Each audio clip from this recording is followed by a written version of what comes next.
Welcome to our channel. Today we how to fix Rakuten Advertising login issues, partner verification errors step by step clearly. If you're facing login issues with Rakuten Advertising, particularly with partner verification errors, you're not alone. Start by ensuring that you are using the correct login credentials. Double-check your username and password for any typos. If you're unsure about your password, consider resetting it.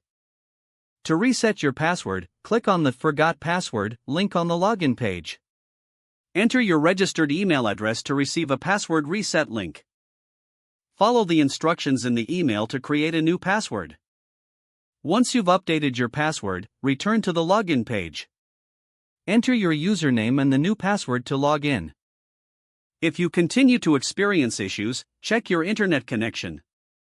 A slow or unstable connection can cause login difficulties. Next, try clearing your browser's cache and cookies. Outdated data can sometimes interfere with the login process. To do this, go to your browser's settings. Find the Privacy or Security section and look for options to clear browsing data.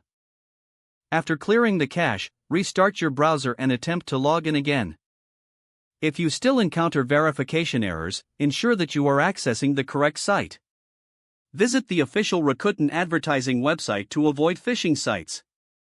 If problems persist, try using a different browser or device. Sometimes compatibility issues can result in login errors. You can also disable any browser extensions that might interfere with the login process. If you're still having trouble, check to see if there are any ongoing system outages. Visit Rakuten Advertising's official social media channels or status page for updates. If everything seems normal on their end, contact Rakuten Advertising support. Provide them with all relevant details regarding your login issue. Be ready to explain the steps you've already taken to troubleshoot. This will help them assist you more effectively. With these steps, you should be well on your way to resolving your login issues. Don't forget to like this video and subscribe to our channel for more step-by-step tech guides.